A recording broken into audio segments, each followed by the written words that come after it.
পরন্ত বিকেলে রেলের উপরে হাঁটার মজা কে কে নিয়েছেন জীবনে জানতে চাই। আসলে রেলের ওপর দিয়ে হেঁটে যাওয়া একটু রিস্কের ব্যাপার, তারপরেও কিন্তু ভালো লাগে। এরকম গধূলি বিকেল প্রায় সন্ধ্যার সময় এরকম অন্ধকার হয়ে যাওয়ার আবহাওয়ার মধ্যে হাঁটতে খুবই ভালো লাগে। তো মাঝে মাঝে যখন আমি সুযোগ পাই, সময় পাই, তখন কিন্তু রেল লাইনে এভাবে হাঁটতে চলে আসি। এখন কিন্তু মাগরিবের আজান হয়ে গেছে, অন্ধকার হয়ে গেছে। যদি আমার সময় একটু কম ছিল তো আমি হাঁটতেছি। হাঁটা স্বাস্থ্যের জন্য খুবই ভালো। এই জন্য যদি থাকে সুন্দর আবহাওয়া তাহলে তো হাঁটতে আর কোনো কষ্ট হয় না।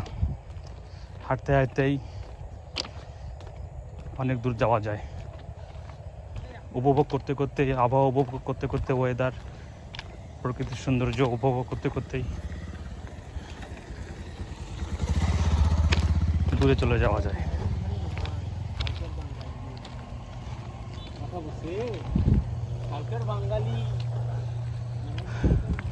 মাগরিবের পর একটু সন্ধ্যা হয়ে গেছে, তারপরও হাঁটতে যেহেতু বার হয়েছে একটু হাঁটি, স্বাস্থ্যের জন্য ভালো।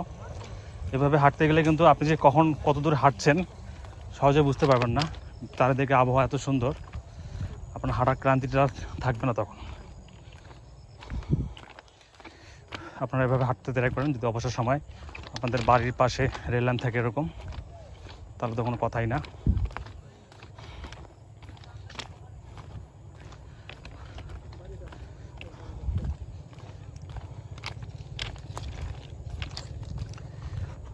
এখানেই অনেক ইয়াং ছেলেপেলেগুলা মাদকের টান দেয়। এখানে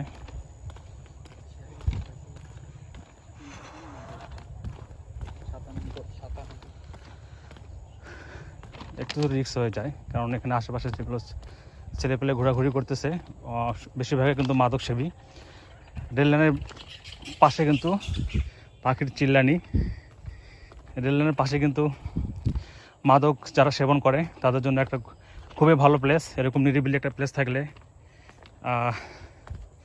সবাই কিন্তু স্বাচ্ছন্দ্যে মাদক সেবন করতে পারে। তো বি কেয়ারফুল, এখানে মোবাইল ছিনতাই হয়ে যাওয়ার সম্ভাবনা রয়েছে, যে কোনো কিছু একটা অনাকাঙ্ক্ষিত ঘটনা ঘটতে পারে। তো আমি ব্যাক করতেছি, যেহেতু অন্ধকার চলে আসছে, ভিডিওতে কিছু দেখা যাচ্ছে না। তো আল্লাহ হাফেজ।